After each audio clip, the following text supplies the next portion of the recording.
What's good, people? Welcome back to another episode of the Full Quarter Talk podcast. I'm your host, Josh Masoki, joined by my co-hosts, Jack Brazil. How is everyone today? Good, very good. Very good. You must be, man. You got your sleep, man. So you're You got your sleep, but also what happened last night? Yeah, solid close, but I'm still very good today. Back to choking fourth quarters. Hey, man. It was a close game. It's that time of the season, man. Close to playoffs, getting the seeding. Palms get sweaty, backsides get tight. It's that time of year. I'm doing a Stephen A impression, but yeah, man. Well, let's swiftly move into the first segment, which is our performances of the week. Yes, sir. We'll start with the best, but you can kick it off, Jack. Hey, man. Luka Doncic he's making a late run for that MVP title. Let me tell you that. I still have him at 4, but the guy has been in unbelievable form, and that was just showcased last night. 35, 9 and 13 against the Cavs. Game before that, 34, 12 and 12 against the Lakers in 29 minutes.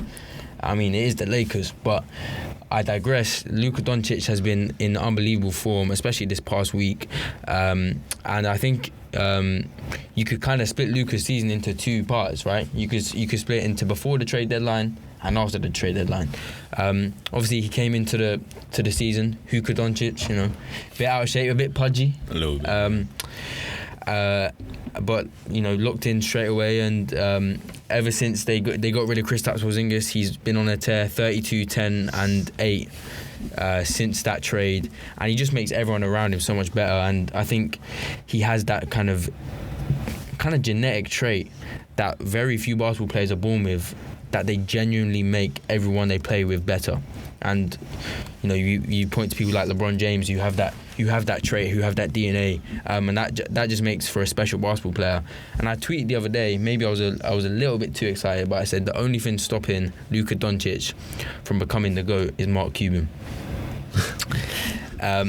Maybe I was a little bit excited because obviously there's probably 6 NBA titles in the way of that happening, but as long as he's surrounded with competent pieces, like you saw yesterday, Dorian Finney-Smith, 28 points yesterday, his career high, and Dorian Finney-Smith came out after the game saying Luka tries to help everyone, man, he just cares about the team winning. He was trying to get me to 30 points, so he's a high usage player, yes, but the fact that he makes everyone so much better, you can live with that. And Luka is, he's unbelievable. He's unbelievable. I would say probably the most transcendent talent. I was going to say the most. This might be a big statement. The most talented player in the NBA. Silence. Crickets. Maybe. Crickets. The fact that he started playing at such a young age, I think, says a lot. Yeah. Because the only thing holding him back is that 3-point. His 3-pointer isn't as, obviously he takes very difficult shots. Yeah. But it's not quite as consistent as you'd want it to be. Shooting 40% from free since the trade deadline. I mean, that's a big sample size, by the way. I said consistent. That's 40% is inconsistent. That's about a month. I'm talking about over his. Yeah. I'm talking about over his career so far. But he always hits fucking game winner 3 against the Celtics. He's got that clutch DNA as well. Yeah, he's got the clutch DNA. Yeah. But I'm just saying, when you have players like Kyrie Irving in the league, I think they're a little bit more talented. But I get his build as well. It goes towards that being taller as well. He's still 23. Yeah. Just turned 23 as well. That is the crazy thing. Yeah. And the next stage. The next stage for playmaking. The next stage for Luka Doncic is making a good playoff run. Yeah, because they're not going to run into the Clippers this year. It doesn't look like so. We'll see. Won't they? We'll see, man. Actually, no. Yeah, they're up to 3 now, aren't they? So no, they shouldn't. Where are the Clippers? The 8th seed. So they would be 7th. Like they shouldn't. Because I don't think they're catching Grizzlies. So. But yeah, Luka Doncic. Now, speaking of his talent, I was actually talking with a EuroLeague reporter yesterday, Xavier Bardelet, and he was telling me about how nice. He was telling me about how obviously he's been covering them for over a decade, and so he saw Luka's progression, and he said that when he first arrived, he was just a pure scorer. He played a small forward and a power forward, but a lot was put into him, like developing guard skills, and you can tell with that's something that they had him in really important games. Obviously he's a EuroLeague MVP, Rookie of the Year and all of that, and so the skills that he was able to develop like in that system, playing against better players, kind of shows like compared to younger players in America who they're kind of all raw talents, like they're really athletic, but they don't quite come in with that level of skill. But Luka has been like putting a lot into, from a young age, being able to develop like guard skills. And he played with Sergio Llull, who is one of the best point guards like in Europe. So that means a lot, because when you're a young point guard and you play with one of the better ones, like better in Europe, so that helps. Kobe Bryant said himself, like the system that they have out there is far superior to high school basketball, as you've seen with some clips recently. And that's why, you know, European players are dominating the league right now. That is probably a large part to do with it. I also think the EuroLeague is it must have made Luka Doncic so much stronger mentally. And I think that's what has allowed him to be such a good playoff performer so early on in his career and such a clutch performer. Yeah, he's played in big games. Like, and if you see some of the atmospheres out in the EuroLeague, he played he won the Eurobasket with Slovenia. Yeah, against Kristaps Porzingis, right? Earlier in the competition. They won against Serbia, so against Jokic. Yeah. So that's a lot as well. Yeah. But you see some of those atmospheres they have in European basketball. He's battle tested. I mean, there was a lot of ignorant like Americans. I remember. I think ignorant is the number one word to describe Americans anyway. Yeah. So, you know.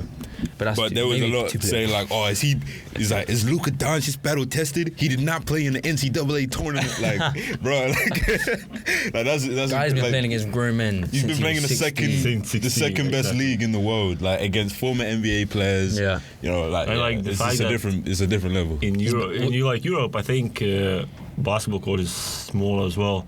Yeah, so it's harder to score because famous quote about him saying it's easy to score in the NBA. It's easier to score a buck in the NBA. Obviously, it's more talented defenders and talented people, but like just as a whole, like the size of the court, the rules, you know, in the paint, you can pretty much goaltend to a certain extent, and there's not really that 3 seconds. There's no 3 second violation. Yeah, as well. so like imagine if Rudy Gobert could just sit in the paint. Yeah, because have you seen Rudy in international competition? Like he's just dominating in the paint because he's just. You can set up a chair in the paint and just sit there having newspaper. But one thing I do agree with Luka Doncic, I watched his podcast with JJ Redick. Yeah, so he said about the timeouts being so long in America, and I have to agree because there's sometimes like 2-3 a.m. Well, that's because the EuroLeague ones are for you to make tactical decisions. The American ones are for advertising. The American ones are for the talk about Burger King and so. But in all seriousness, like I think basketball would be like a much more accessible sport and would be so much more popular if the timeouts were shorter, because in football or in rugby or whatever, you don't have those long stoppages where people can switch off. And like I know it's a bigger conversation about like whatever, like fan bases and stuff, so we won't get into it too much. But it's a big like kind of balance that they have to have between, they're trying to perfect the decisions that are made, so like refereeing and stuff, all these new reviews, the challenge call now, and just reviewing everything in the last 2 minutes. That kind of how much do we care about human error versus just the pace of the game? Because sometimes you have like the last 2 minutes of the game lasting half an hour. Yeah. By the way, did you see Austin Rivers getting ejected last night? Oh my God. They reviewed it as well. Yeah. Did you see KD said that's embarrassing? It was embarrassing. Like horrendously bad. Touch, like how you review this, and I think referees should firstly they should get fined for that. Yeah, and then sure. I mean, but I mean, like, should they have to like publicly do like press conferences and stuff to explain their calls? Yes. Because something needs to be done. People have been saying this in football for a long time as well. Like, they do not get called should have to publicly explain their decisions. Yeah, because at least in the NFL, they get protected so much. Yeah, in the NFL, they have to like, they're like mic'd up to the whole arena and it's blasting. They have to explain their call like live. They do that in rugby as well. Yeah, so that kind of. There needs to be some accountability because that was ridiculous. It was reviewed. It was reviewed in slow motion, and then underneath, because he commented on a Instagram post about it, and then Lance Stevenson commented underneath, like, you knew what you were doing, but it's all love, it's all basketball. We were both playing hard. I was like, what? You knew what you were You doing. knew what you were doing. Yeah, I'm not touching you. Like, It was crazy. They nearly blew that lead, didn't they? The Nuggets. They were up like 45-15 in the first quarter. Yeah, that was the biggest first quarter lead in a They while nearly blew it. They nearly blew it. of the season. So yeah, but anyway, let's get to Matas. You can give your best performance. Of the week. it's gonna be Jason Tatum. Shock. Shock. It's a Celtic player. Of Shock. course, shock. Oh, not Grant Like, Williams. Not this Has week. he cooled off? Has he cooled off Yeah, now? off. Aye. Yeah, he's been off. Yeah, it was a lot to expect him to keep up with that. Yeah, exactly. Yeah. But yeah, Tatum, like, he won another player of the week as well, and last few games he's averaging. Not even last few games. Last 10 games. What was that sound? It was YouTube video. Was that one of your Twitter videos? It was YouTube video. It was a Hey, this is a family-friendly podcast, man. This It is a was a family-friendly YouTube podcast. in the last 10, even slightly last Hey, 10 man, close games. your Nito tab, man.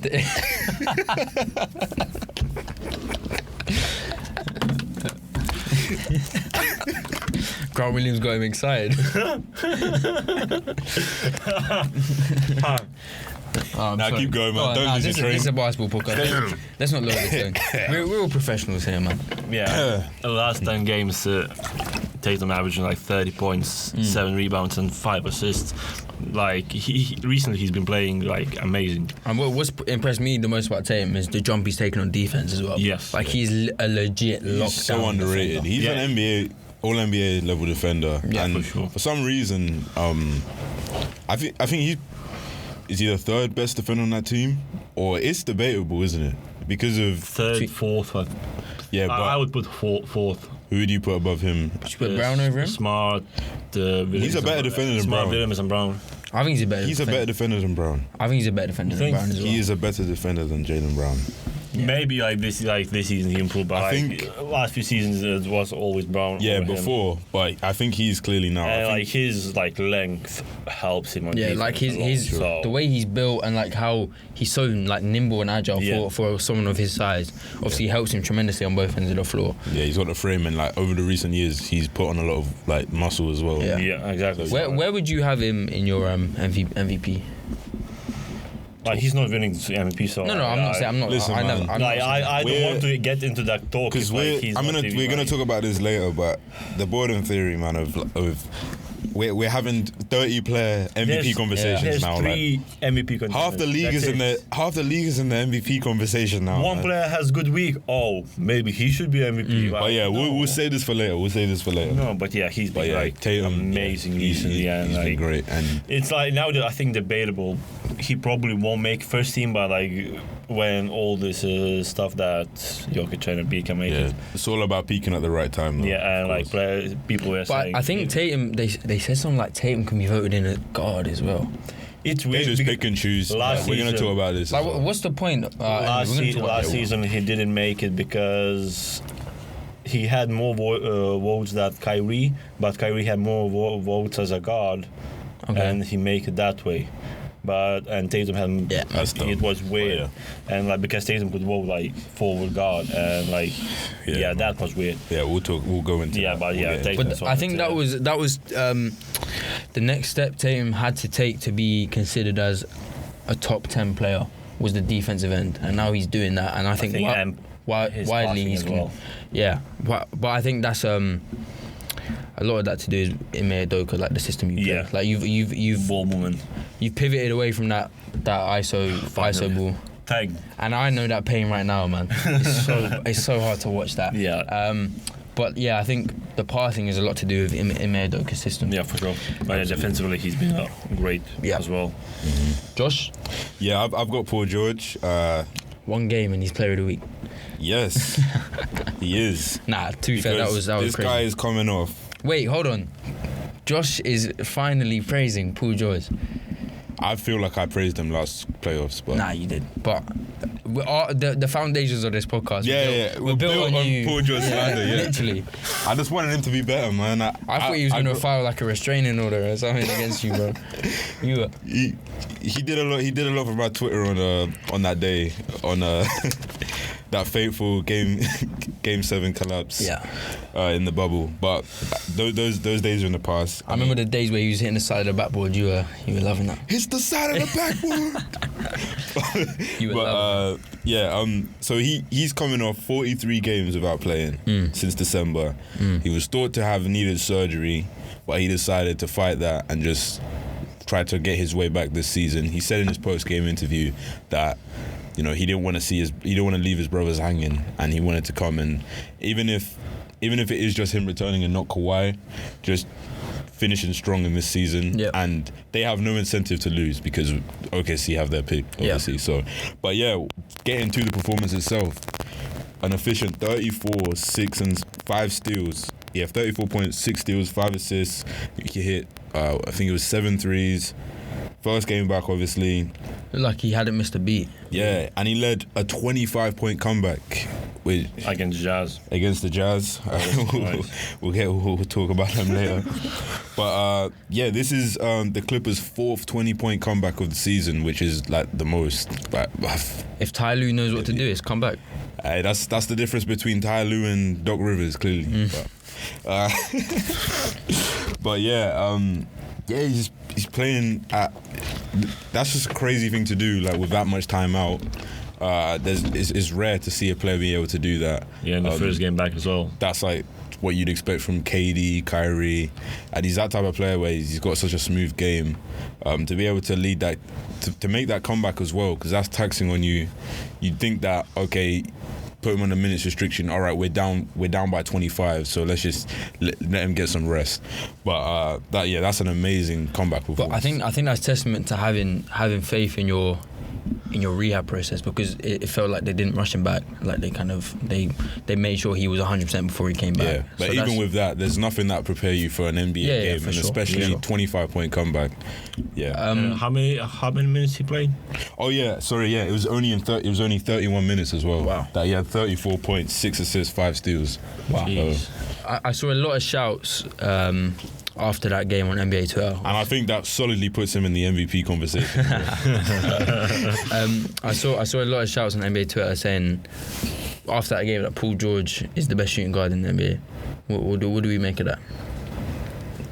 I think with everyone healthy, who's the best shooting guard in the NBA? I used to say James Harden, but obviously not anymore. That is tough.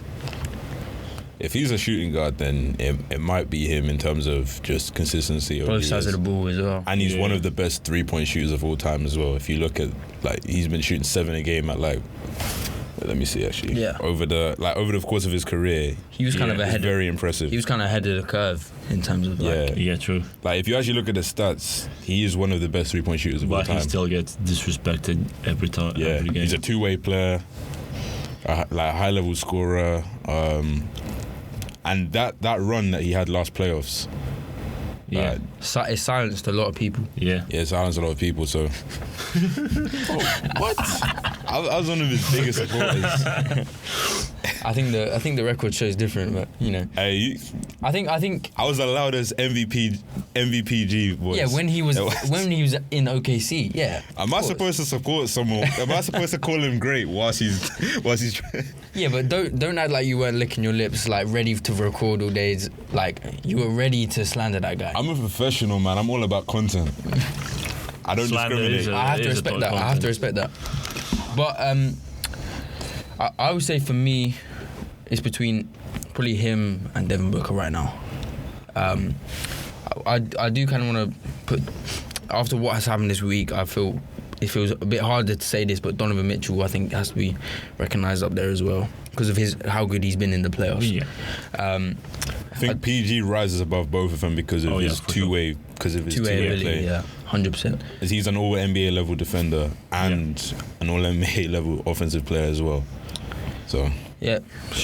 Should we move on to surprise? It's definitely not Klay Thompson anymore. Disappointing?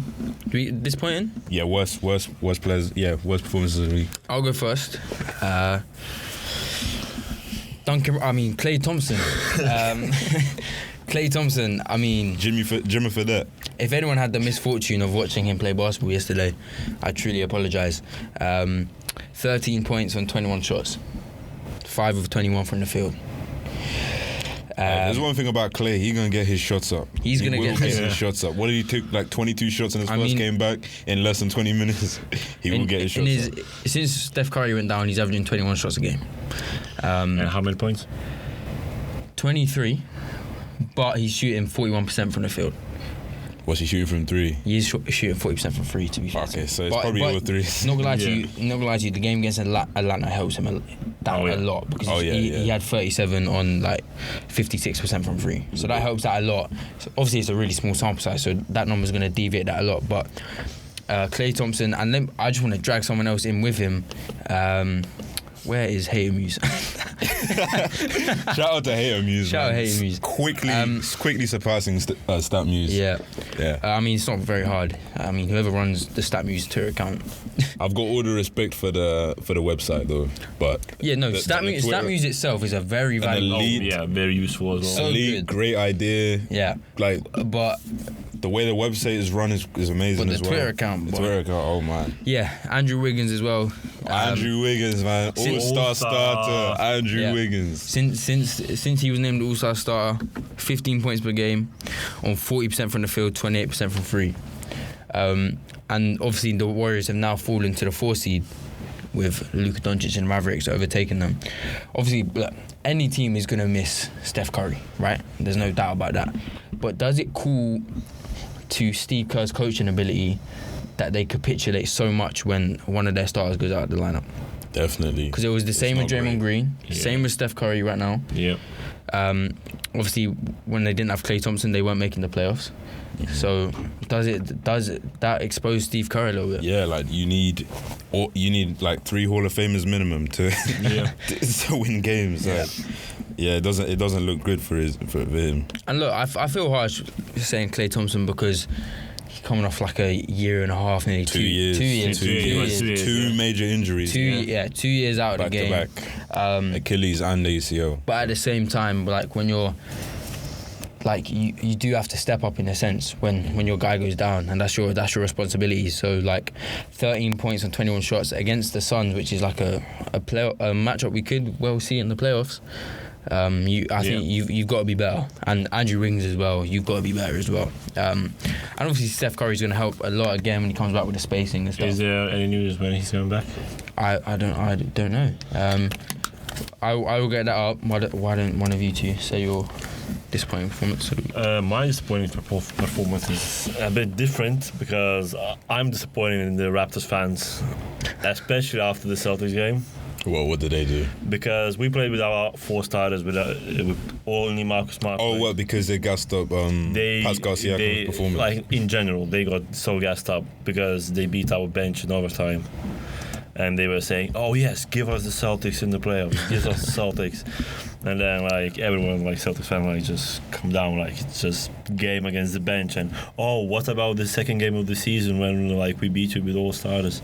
Like, just chill, just like, chill, yeah. Like they have the whole team, like all their team was healthy. Everyone played in their team. But you know what it is? This guy's turning like these performance of the week stuff into like his personal Celtics agenda segments. No, I got annoyed with that. Like, and they like then the Raptors fans going at some of the Celtics reporters as well on Twitter. Like, why? Yeah, Raptors fans have had some shaky moments. I remember them giving like a round of applause when like Klay went down in the playoffs. So they've had some shaky moments for sure. That's how it will change them. And then sometimes saying Siakam is better than Tatum, like. Okay, so I've googled Steph Curry injury. Yeah. First headline is Steph Curry reacts to Will Smith slapping Chris Rock. So, keep my wife's name out. Nah, that was insane. Let's not talk about that. I think everyone's had enough of that. I mean, I'm seeing ESPN and Undisputed milking it. Like they've had like they've had more segments about that than they've had about like Cade Cunningham or PG or anything. For reason. Yeah. But speaking of the Warriors, just quickly going back, I have to give some shout out to. But not Curry's injury though. Yeah, but there's like nothing really. Oh, there's nothing. So, but gotta give a shout out to Jordan Poole. Massive shout out to Jordan Poole. The stat line he put up yesterday. He really kept the Warriors close. Yeah. Because Andrew Wiggins disappeared. Obviously Klay disappeared. the stat line last night, let me just get it up quickly. I think it was 33, 9 and 7. And like no Warriors put that stat line up other than Steph Curry. So And he kind of plays like Curry. he does. He's very shifty. Curry. Very shifty. Very shifty. I saw one where he split a double. Like he went behind his leg and then back. Oh, yes, I saw that. Like, that I saw that. was so insane. good. That move was so insane. good. He is nice, man. I don't know about, because as we said the other day, you know, the debate about him and Clay. If Clay continues to play like this, how do you justify putting Jordan Poole on the bench? Obviously, he'd be a great sixth man, but he hasn't really liked that role. He hasn't accustomed to that role recently. And like, can you afford to keep him in that role and risk losing him? Yeah. Jordan Poole, since Steph Curry went down in 7 games, is averaging 28 points, 6 assists and 5 rebounds. If that's what you call stepping up, Clay, that's how you step up for your team. And look at him at the start of the season before Clay returned as well. Yeah, exactly. So really, a majority of this season, he's been hooping. Are we thinking it's a fit issue then? Do you think Definitely. Jordan Poole and Klay Thompson can coexist? He's not a sixth man. Yeah, This guy's definitely got a lot of potential. People, but not Jordan Poole right now. He's got some great potential. So how old is Jordan Poole? 25? Is he younger? Yeah, that sounds old for him. Has he been in? But I feel like he's one of those players that came. He didn't play first season. No, he's 22. My bad. Yeah, I was gonna say 25. 28th pick in 2019 draft. So he's had to be patient for his opportunity, but like he's grabbing it with both hands right now. So you gotta give up.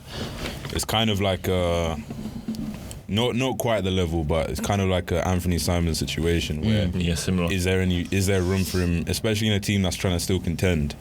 And Andre Iguodala has continued to say that he doesn't like the way that the Warriors have handled this kind of period since KD, and that they have a lot of young players and they seem to not want to go all the way into the contending direction. And he went as far to say that the Warriors front office are disrespecting Curry, Clay and Draymond with the way that they're going about, you know, with young players, because he believes that they have kind of a mindset, but they have a mindset where they think like, oh, we're cool, like we can rebuild the magic of the 2016 Warriors all over again, and like with our new players, like we're good enough at drafting that we don't need to focus all in on this Curry era, that we can just recreate it again. What do you think about that?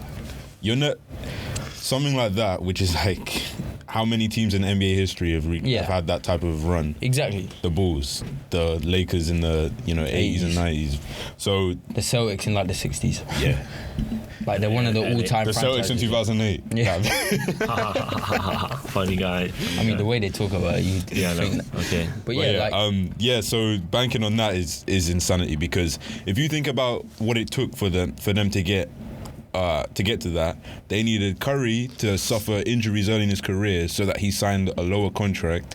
If Curry plays at his potential the whole time, he's worth too much money to keep Clay. They nearly traded Clay as well for Kevin Love, but Jerry West advised them not to. Draymond Green being drafted in the second round, so they could afford to give him an extension rather than giving him like a first round pick type extension. So a lot of things had to work for them, and getting KD as well.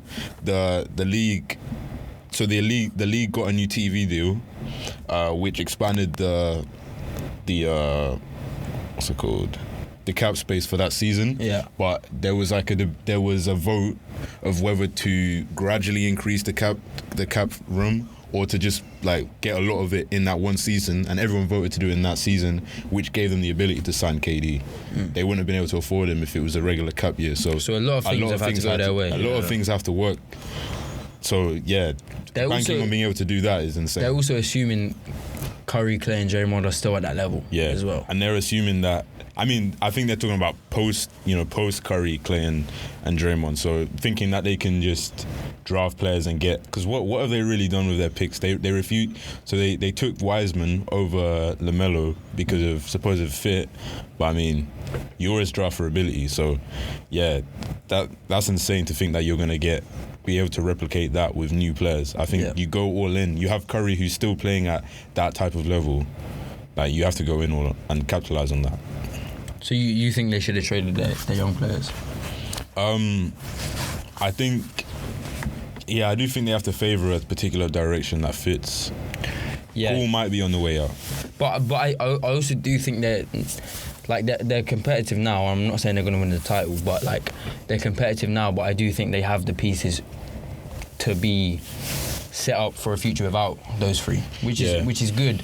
Because like Kuminga's shown a lot of flashes this year. Yeah. James Wiseman, we don't know what his ceiling is yet. Jordan Poole I could see him easily being a number one option. Yeah, but none of them complement the style of play that the formula that wins for them right now. normally. Yeah, but it's good. But it might take time for them to get more accustomed to that. But They're 33 years old. Yeah, I 30. think they're win now mode. They don't have time. That's Andre. No time for. That's Andre. Oh no, I'm Iguodala's talking about the young players. I'm saying. Yeah, like, but that's my point. Is that you have to pick a direction. Yeah, exactly. You have to pick. Like it's very difficult to like combine young and like good old. Yeah, you can't be on two. You can't be on two paths at the same time. Because a 19-year-old rookie, although you could obviously Kuminga's probably more talented than someone like Barbosa, who was like a great veteran and a great role player for that team.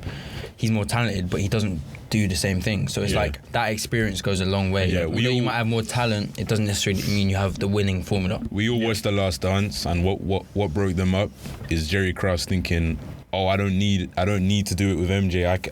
I'm good enough at drafting that I can replicate this. I can win without MJ and all of that. So ego. There's no championship team that's had that balance of developing young players at the same time as getting better. You have to make that distinctive decision. So. And I also don't think Steve Kerr is that adaptable. Nah. Like he's not adaptable enough to do that. So, and maybe no coaches, but. You kind of do see it a little bit with the Suns, you know, like they developed DeAndre Ayton and Mikal Bridges to win as they were getting better. Do you know what I mean? So those they had to bring in CP3, so but like and Jay Crowder and stuff. So it's like they found the right balance. I feel like it's like if you find a position, but the Warriors are at the end of they're at the end of their prime, so it's different. Obviously, the Warriors at the time, whilst they were winning, everyone was kind of young. You know what I mean? Curry wasn't 30 yet. Curry was in his prime. So if you get the right balance for where it works, where you have most of your team being young and you can still contend, then that's fair enough. But in terms of having your main core be a certain age and every supporting cast be like significantly younger, that doesn't work. Yeah. Where were we? But this all started with Raptors fans talk. Yeah. But okay, I'll give my worst. Yeah, speaking of well-run organizations, we'll go with the Lakers.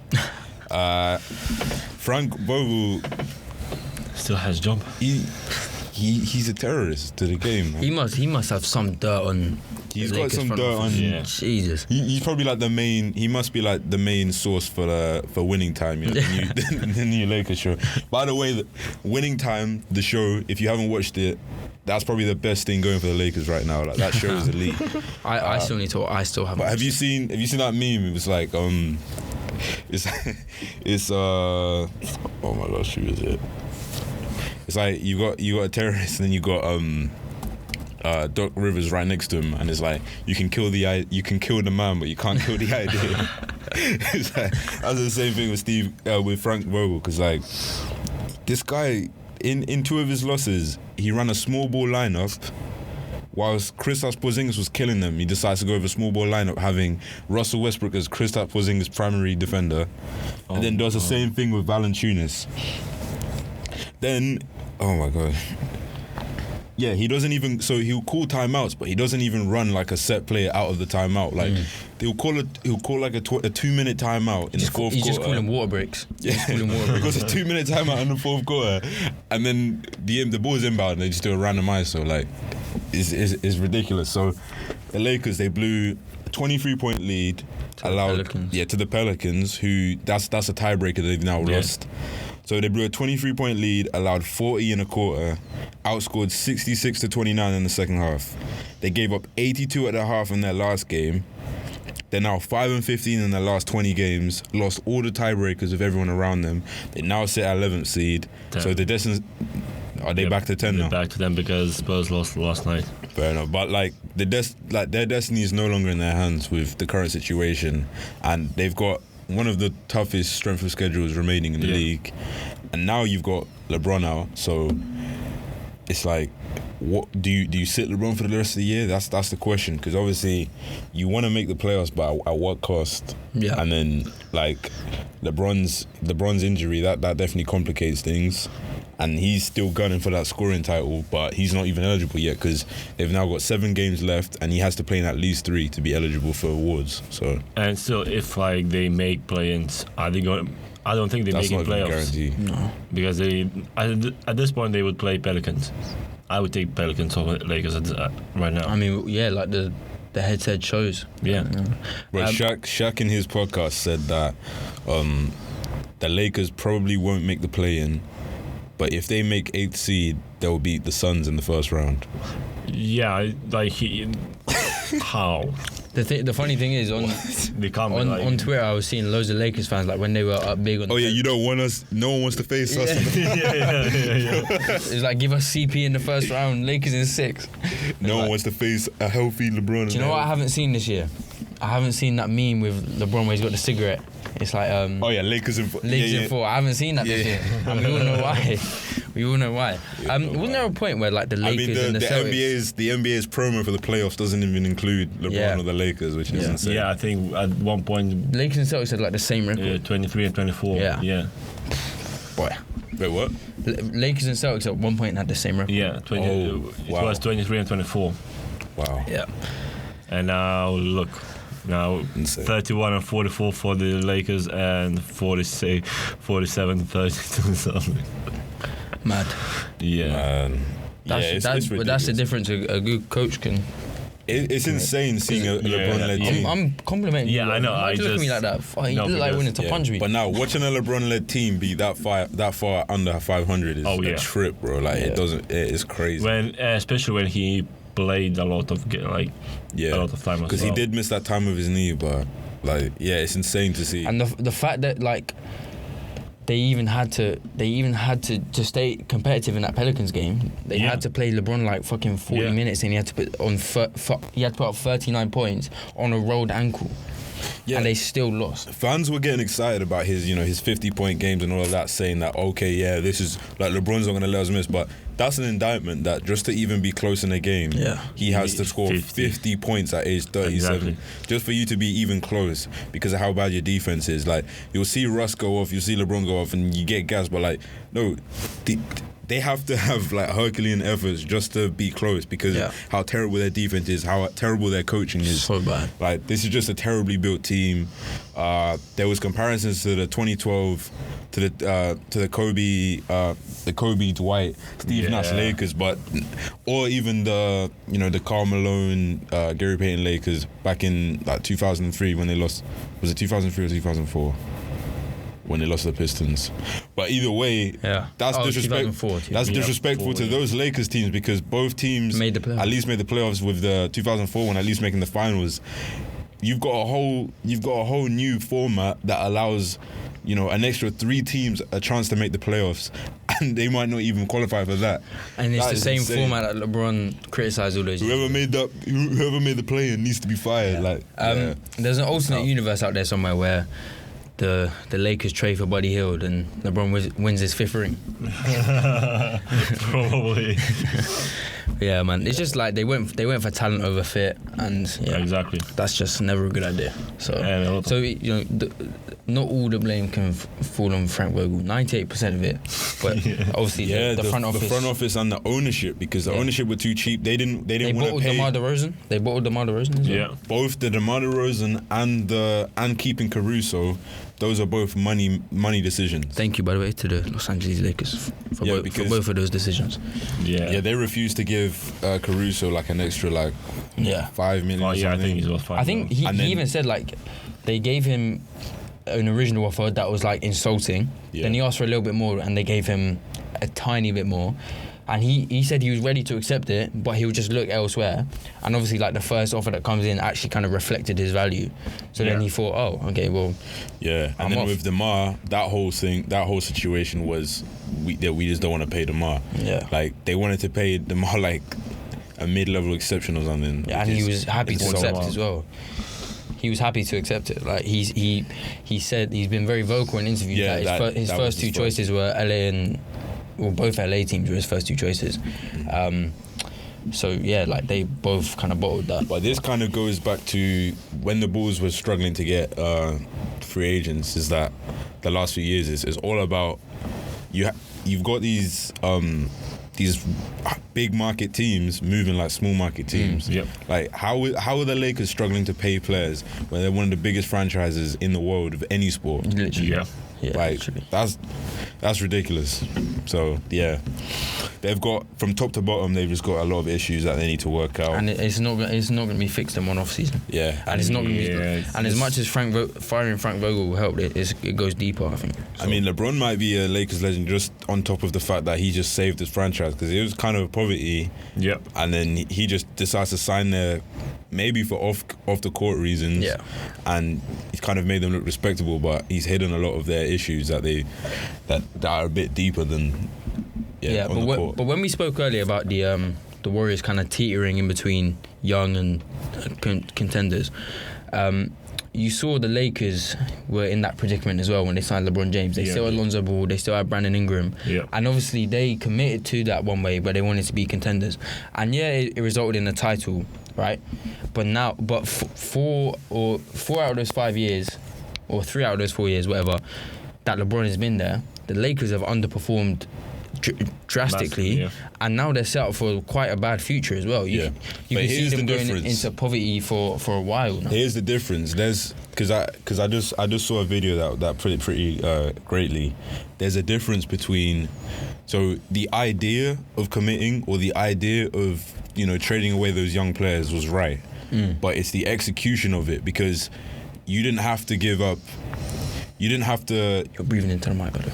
Just saying. So obviously they've had some young players over the years. Julius Randle, D'Angelo Russell. The three that were involved in the Pelicans trade. Yeah, you probably would have had to trade them away, or at least a few of them away. But the trades that they did were kind of unnecessary. If you handle the Julius Randle trade better, maybe you don't have to give up as much to get AD. You don't have to give up as much picks. Maybe you could have. What did they get for Julius Randle? Actually, I think they might have just let him go because it was with the Pelicans. They might have just let him go. I think it was they let him go. I think. Yeah, so I think they just let him go with the. But yeah, they've made some trades that just haven't been great in execution to where it makes sense to trade that player away, but what you traded, like a better round front office, like with Masai Ujiri or, AK right now, or Presti, might have made the same deal but been able to be a bit more efficient with it, whereas the Lakers just blindly give away players and just give away their picks with it. Yeah. So it's more the execution because they kind of just go for big names and just they don't care. As long as they get the player, they get the player. So it doesn't. And it's not smart. There's no rhyme or reason. What's worse for Lakers now? Not to make play-in or lose and play-in? What would be the worst case? I think at this point, because they don't have their picks anyway, do they? Yeah. So you might as well try. Yeah, you got to just try it because you need to give your fan base like something. Yeah. Obviously, they're not satisfied with anything underneath a championship, but it's just a sour taste left in like the mouths of everyone. Like to end the season, if they don't even make the play-in, that's just gonna look even worse. Yeah, like coming out after you've made, you traded for Russell Westbrook to visibly give up would just be like the icing on top of the cake of this season. This is September. The top two favorites for the championship were the Brooklyn Nets and the Los Angeles Lakers. Yeah, man. So that would be a terrible look. That'd be a terrible look. Yeah. And to be honest, I don't know about beating the Suns in the playoffs, but I still don't think you can count out any LeBron-led team for one game. Yeah. So there's at least that. Yes. Yeah. Yeah. All right, so let's quickly just do the underrated surprising at the end. So. I just went with Giannis because I just found an interesting stat that he's shooting higher percentage from mid-range than like Kyrie, LeBron, Zach LaVine, Anthony Davis, although Anthony Davis hasn't hit a mid-range since the bubble, so that's not that surprising. But yeah, like Giannis is expanding his game. Klay Thompson, Luka Doncic, Jason Tatum, shooting 42% from mid-range. So on a lot of attempts as well. Yeah, it's not a small sample size. And that kind of put to bed the James Harden. No skill comment. No skill. If I was 7 foot, I'd also be whatever. Ever since he said that, look at their careers since he said those comments. It's almost like players can get better at stuff and like work on that. Yeah, it's almost like we don't have to hold people to the same reputation for like the next 5 years. It's crazy when you think about it, right? Yeah. But Giannis's development every year of his career has been insane. Like, I mean, he's improved drastically every year for a big run. I mean, like when he was first kind of like dominate, when he made his first All-Star team, everyone said like, oh, imagine if he had a jump shot. And now you see what happens when he has a jump shot. And now he has a 3-point point as well. Yeah, and look, like everyone wants to pull up stats. Yeah, forget the percentage. Just look at the confidence that he shoots with in the clutch. I saw, there was a recent game where he iced the game like towards the end of the game with a pull up. I forgot who that was again. He does not hesitate anymore, and that is the biggest thing. Yeah, because you could visibly see like the cogs turning in his head when he like load up a jump shot. It's like, should I be doing this kind of thing? Yeah. All the demons are gone. Look at him shooting free throws. He does not take 10 seconds anymore. And that's like, that's Mamba mentality right there. The mindset shift is insane, and like there's a lot of players in the league where we're left hoping like, oh, if they could do this, if they could do that. Look at the parallel between Giannis and Ben Simmons. There was the same questions throughout their careers, and look, like this is not something we should be taking for granted. Yeah, like, for sure. A player like that, a generational talent like that, being able to put in the work. He's gifted physically, but the work that he's putting in is second to none. So yeah, that's insane to see, and I think he's cementing himself as the best player in the world. Yeah, I agree. I always put it like this, that I think Giannis is the best NBA player, but not necessarily the most talented. I think that's either Jokic or Luka. But like that's the argument of who's talented versus the best. Because Giannis has that domination factor that Jokic maybe doesn't have. But although Jokic is dominant, he probably does have that. He probably does. But in a different way. But I mean, that's what separates like physical domination. What separates the good I can't do anything to stop this guy. It's what separates the good from the great, because there's a lot of players in NBA history that they're more talented than a lot of the all-time greats, but are they putting in that work that surpasses talent? Yeah. So he's you can't say that Giannis isn't maximizing his ability. Yeah, and expanding upon it as well. So he's getting everything out of it. So for me, I'm going with Cade Cunningham. He's quickly making a case for Rookie of the Year, especially with the recent announcement of Mobley being out. He's kind of having a run a little bit like Trae Young in the first year. So obviously he came into the season a little bit late, and obviously it's difficult. A lot of guards struggle to make an instant impact, but since around halfway through the year, he's been balling. And this last week, 25 points, 7 assists. He showed out against the Nets. I think they did lose, but he dropped 34 points, 6 assists. But just watching him play, you can just see the skill, the talent level on both ends of the court. He's guarding everyone. He's guarding Kyrie, KD, and the potential is limitless. I remember the Bulls played him recently, and I was so shocked at like how matured he looked. Like he didn't look like a rookie at all. He looked so confident in his own ability, and just like so measured, and he had a lot of patience and stuff like that. So he looks like he's been in the NBA for ages. And the Pistons have a lot of, obviously not this off season because like the free agents this year are terrible, but they have a lot of cap space coming up. So if Cade Cunningham can continue to develop and establish himself as one of the top 3-5 point guards in this league in the next 2 to 3 years, you might see some stars wanting to come play with him in Detroit. Yeah, and the youth they've got there as well. It's nice. Marvin Bagley's having a renaissance in Detroit. Sadiq Bey as well. Yeah, Sadiq Bey's nice. Yeah. Yeah, my surprising player is DeJounte Murray because he's been balling out and no one's talking about him. Is it a surprise though? Underrated. Underrated. Underrated. Because he's like back-to-back 33-point games. Like he's pushing Spurs to play in, and no one's talking about that. Yeah. Like his last 5 games, he's averaging 25 points, 8 rebounds, 8 assists. Yeah. And he's all season he's been like killing it. And he deserves that All-Star. He deserves that All-Star recognition. Actually, he deserves that. Yeah. Take notes, Wiggins. Take notes.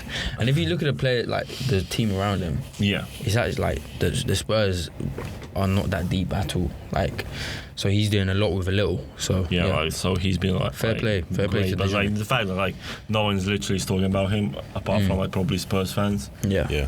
Well, all right, crazy. Let's push on because we're in our first segment.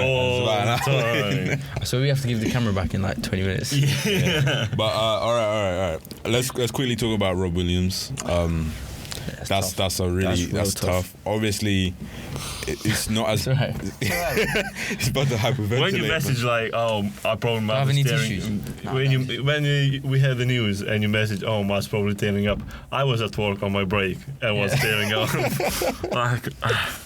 That is terrible timing, man. It's terrible timing. Yeah. It's unfortunate. At least, there's a path for him to return. Is it 6 to 8 weeks? 4 to 6. 4 to 6. So, we just hope that the Celtics are still in the playoffs. Yeah. And the fact, like with the Celtics, like 2017. They haven't had a healthy run. Yeah. 17 Isaiah Thomas injury, 18 Kyrie injury, 19 Smart injury. I mean, you can go 20. further back than that. Yeah, pretty much exactly. since 2008. Yeah, pretty much since 2008. Every season, someone gets injured before the playoff. Hey, bro, I can relate, man, with the Thunder, bro.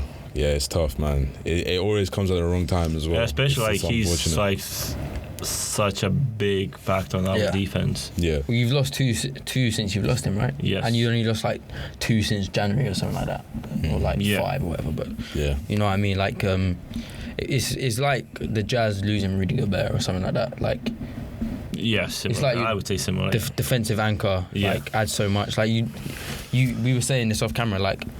He has that presence where you don't even want to try and go into the paint when he's there. Because in the last 2 games, like against Toronto, like we had 4 starters out, but like yesterday against Miami, like Miami just going to the paint.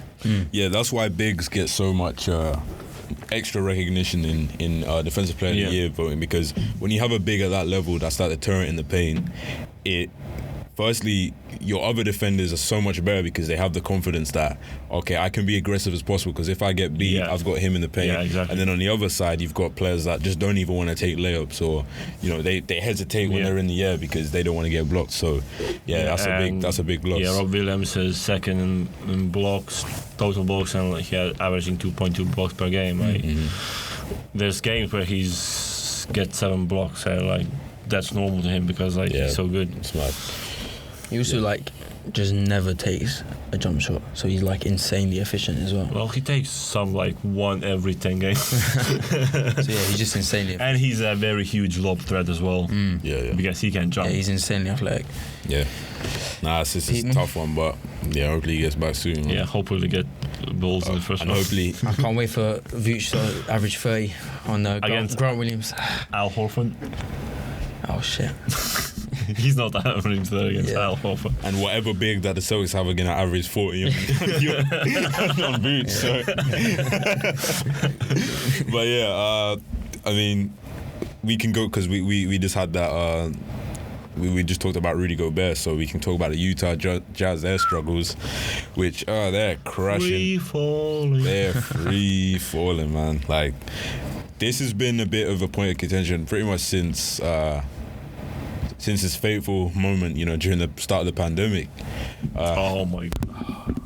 That's not going to sound good, though, dude. Yeah, that's going to sound nice. Just slap the shit out of that mic. Been taking Call notes. me Will Smith, man. Call me Will Smith. Yeah, but it's a tough situation there because there's been drama within that organization for a while between Donovan Mitchell and Rudy Gobert, and you never want your top 2 players, the cornerstones of your franchise, to be having any awkwardness, let alone beef. So D-Mitch, he expressed his post-game, during that 25-point collapse.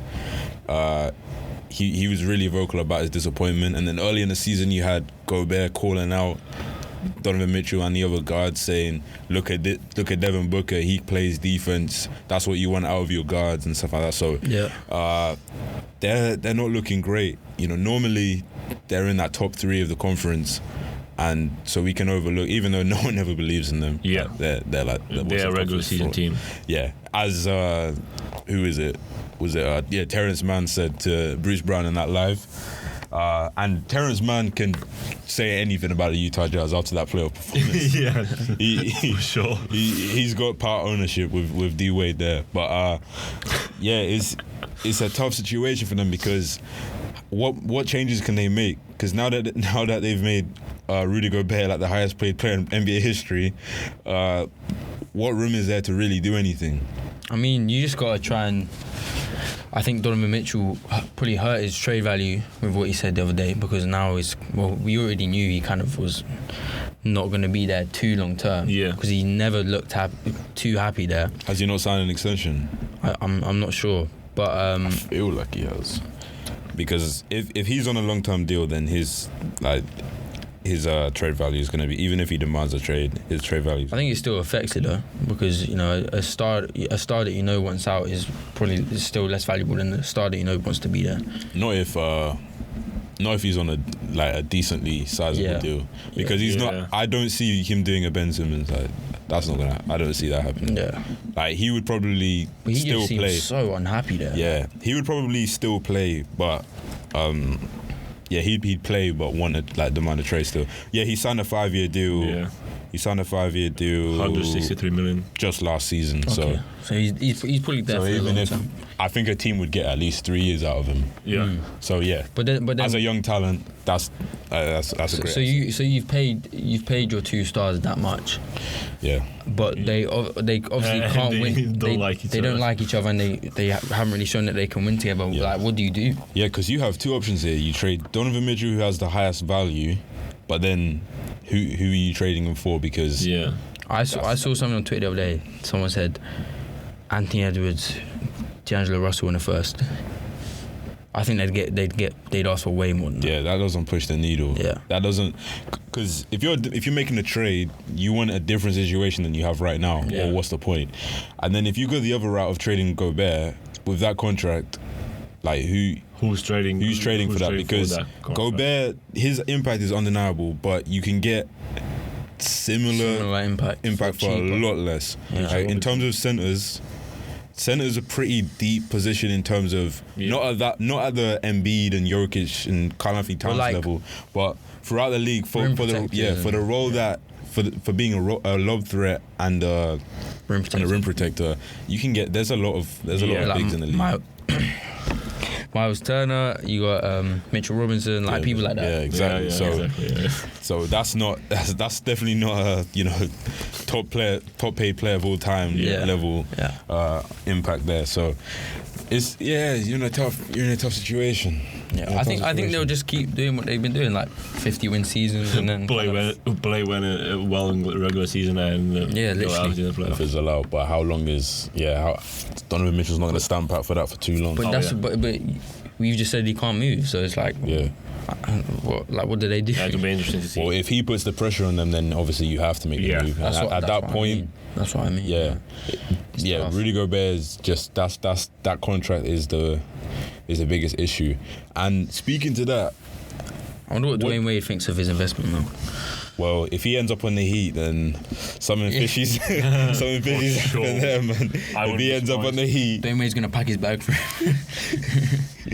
D Wade, because if D Wade signed just so he could get his son on the G League team and Donovan Mitchell to the Heat, then Pat Riley's influence on this league, that's man. 4D chess. That's some Jay Prince level impact there. But speaking on these, because with Gobert's contract, speaking of these Supermax contracts, what effect do you think that's had on the league? Because a lot of these situations, they've just kind of put players in untradeable situations, because a lot of the players that have signed it, John Wall, Russell Westbrook, Gobert, a lot of these players have ended up in situations where it's just hard to move on. To move, because even if you're a great player, it's just a lot of money to pay one player. Yeah, and it also means that like it's so hard to try and even trade for these players. And they were brought about to help small market teams, but then it puts a small market team in a situation where they can't afford the rest of build the rest of their roster. So it's tough.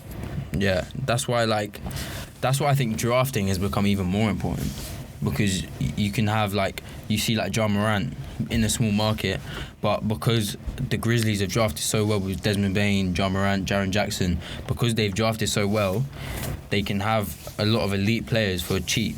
So that I think it puts a bigger importance on drafting well. And the window to win isn't quite as big as you might think, because you kind of need to start capitalizing on the talent of the young players before they hit the extension. They hit the extension, because at that point, then you really have to win by that point, or you're not going to be able to keep all your players, because it's really a timing thing. So there's more pressure. Do you think that means there's more pressure on young NBA stars? More pressure on the organizations more than the start on the team itself, because you only have a short window of time before you have to extend everyone. Because for the Suns, for example, because they've started so early, now they can afford to go get a Chris Paul and do that, go that route. But if it took them even 3 years later, then they'd already have had maybe Ayton maxed out, maybe Devin Booker also maxed out, and that bridges on more money. So that makes it more difficult. So it's a tough one, and a front office makes all the difference. Yeah, 100%. It's the difference between winning a title and kind of being stuck with the Jazz right now. And about Quinn Snyder, could he be poached? I've seen a lot of Lakers fans very hopeful. Yeah.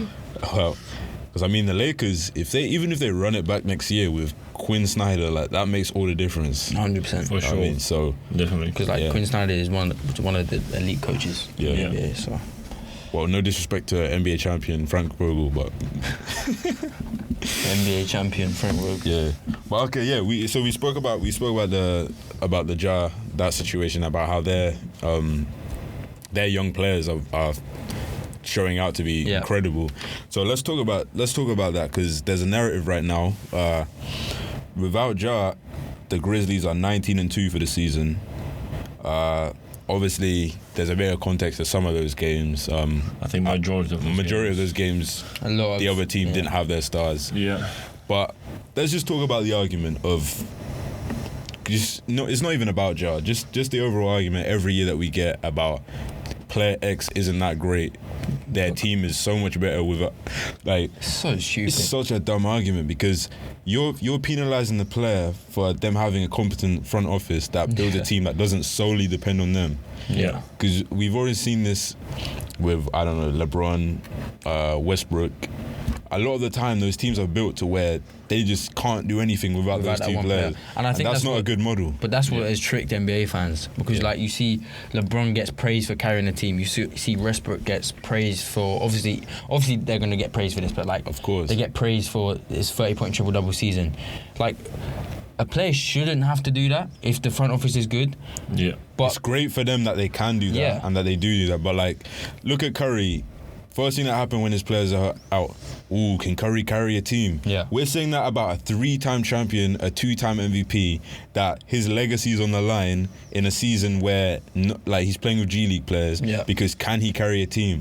But if I'm a front office, do I want a floor raiser, or do I want a ceiling raiser? You want a ceiling raiser. You want a ceiling raiser, because that's championships at the end of the day. Yeah. So it's just a dumb argument. Even there was a lot said about those years when KD was there, because there was points where Curry was injured or KD was injured, and they would compare the record, when Curry's out or when KD's out. It's just dumb. It's saying because the Grizzlies have a better record without Ja. Yeah, what are you trying to insinuate? Are you gonna sit him in the playoffs or something? Bring him off the bench or something? What exactly are you trying to insinuate? Yeah. I understand it when they're talking about MVP discussion for that season, look at Jokic, they need him desperately for them to even win, whereas Ja's team can handle without him. But that's such a different argument as well, though, because of like the health of the Nuggets. Yeah, like obviously they're missing option 2 and 3. Yeah, right? yeah, exactly. But if you're just talking strictly about a player's ability or a player's impact, it's irrelevant. Yeah. It's just really irrelevant. So I get tired of that argument. And like, it's not like the Grizzlies were still a top 3 seed with Ja Morant. Yeah. Like, he was a massive reason why they won a lot of those games. Like, I think of like the 40-point games. Like, they don't win those without Ja. Yeah, obviously. Like the team will have literally like a better record over the sample size. Obviously, 19-2. That's quite big. That's mad. But like, if the rest of the season, like they're still on a 60-70 like percentage of wins over a bigger sample size against better teams, like what are we doing here? But this is the problem with like NBA fans and NBA media. Like, you should look at that and just be full of praise with the Grizzlies. Like, oh great, this means the Grizzlies are legit. They're legit. Like they are. They're legit. They're not. Are we ready to call the Grizzlies contenders? No. It's so difficult, man. I think they need to prove in playoffs. They're just the unknown team this year. Yeah, they're the unknown. We don't know what their ceiling is. But like, from what they've shown, the Nuggets, they're showing contender form, right? They're kind of where the Nuggets were like a couple years ago. Yeah.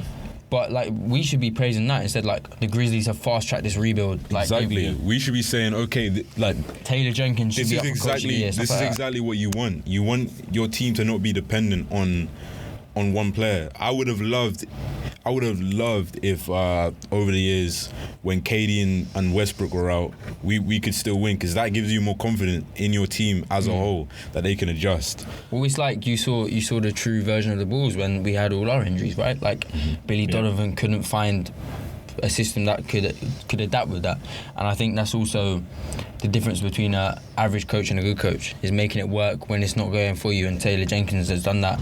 By giving Desmond Bain more shots and things like that. So Taylor Jenkins, me and Mattis were speaking about, I think he has a really good chance of being coach of the year. Yeah. Really good chance. But we also did say that if you took it away from Monty Williams, that would be so harsh. If he goes back-to-back years of not winning, exactly.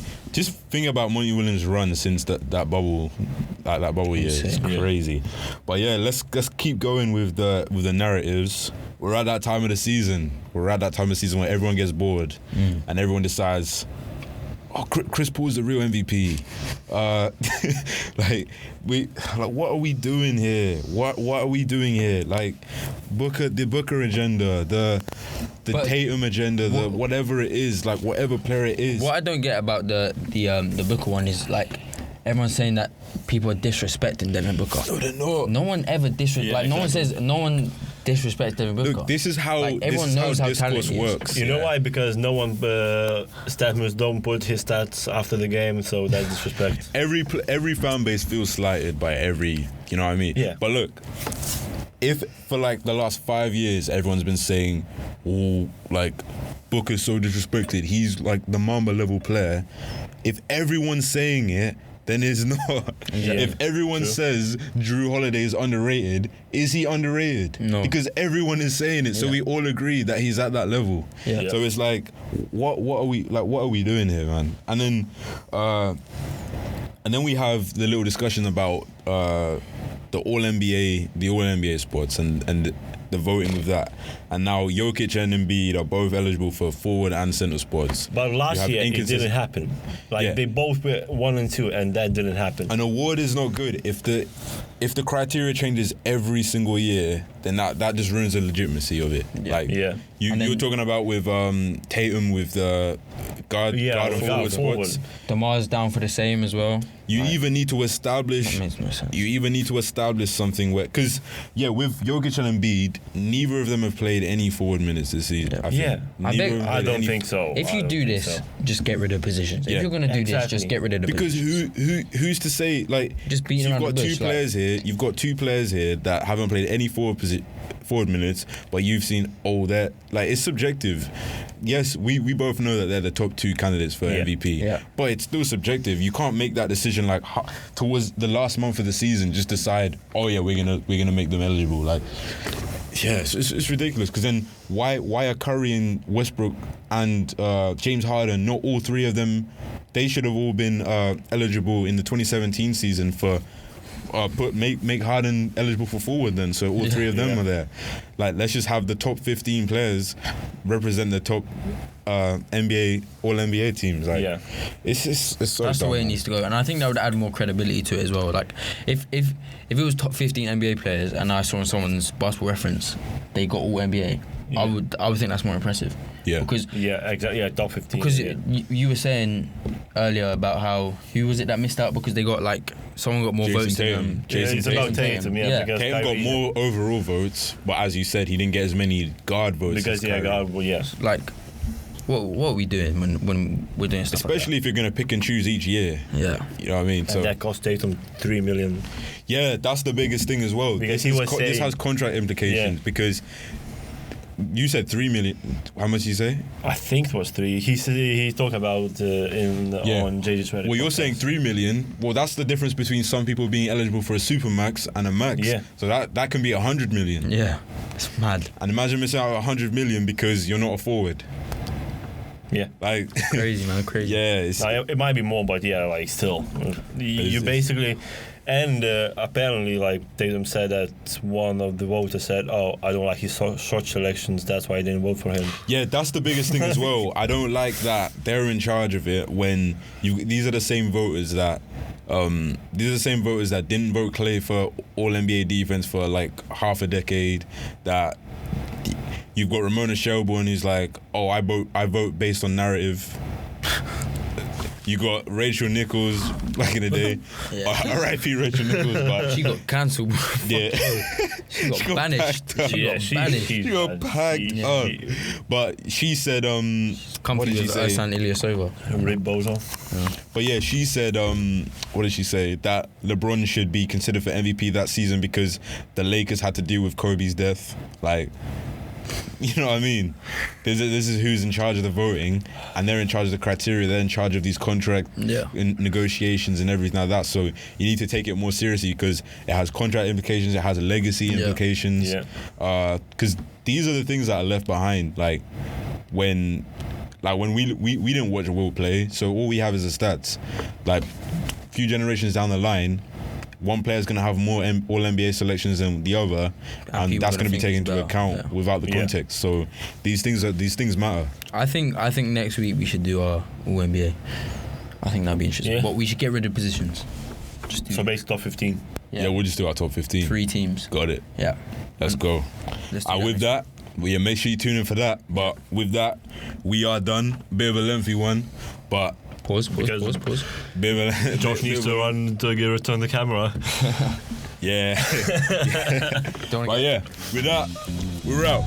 Peace.